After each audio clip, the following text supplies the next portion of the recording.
If the father of the home is never in the home, it's not a home, it's just a house. If the mother of the home doesn't have the time to spend speaking to the children, or the father, it's not a home, it's a mere accommodation. That's what it is. It's just a roof. It's a bedding.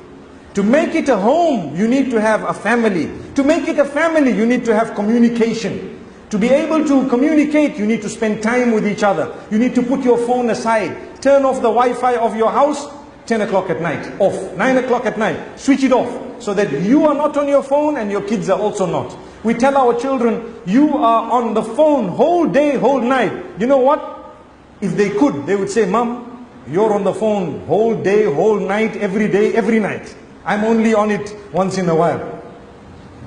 But if Mom says, 9 o'clock, we turn it off, I'm off, you guys are off. Someone is dying, they will call you. They will phone you. I know the excuses. People say, no, I leave everything on because what if someone is dying? What if someone is dying? If they're dying, they will call you.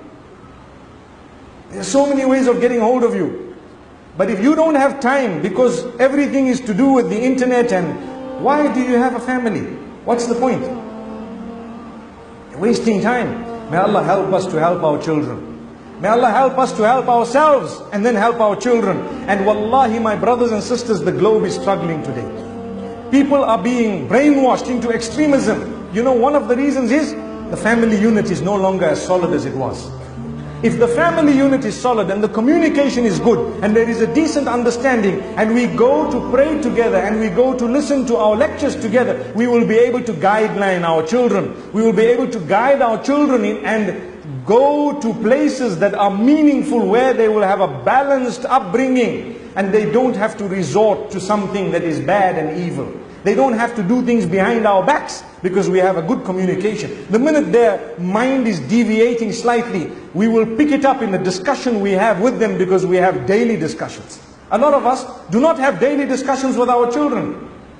I asked one man, do you ever kiss your daughters? He says, daughters? No ways. You don't kiss your daughters? No. How can I do that? I say, why not? I'm not talking about kissing them on the lips. No. We're talking about kissing them on the forehead, kissing them on the hand, embracing them, telling them, I love you so much, I miss you. Send them a message. Your daughters are growing up, your sons. How many of us have teenage sons? We never message them. They've got phones, they get messages from the whole world. They never got a message from dad. Maybe not even from mom sometimes. Message them, I'm at work thinking about you, love you, miss you. Wallahi, see what it does for you and your home. See. Don't be the old school. We say, how can I say I love you to my children? What do they mean? You know, I remember the old man, one day I gave a talk about how important it is to say I love you to your wife. He came back to me and he says, I've never ever said I love you to her. But I know she loves me. And I said, uncle, your generation is already gone. You are one of those who are fortunate to have remained behind. New generation, you need to say it 20 times a day, minimum. That's why everything is free. Subhanallah. The internet, free. WhatsApp calling, free. Because they know you have to send it. But the problem is we send it to the wrong number. We send it to the wrong number. May Allah subhanahu wa ta'ala forgive us. Really. It's something important. Something good to learn. Remember to use your tongue. Just like dhikr of Allah is a very great act of worship. To say good words to your children is a very great act of worship. One day the Prophet ﷺ kissed Al-Hasan ibn Ali radiallahu anhu when he was a baby.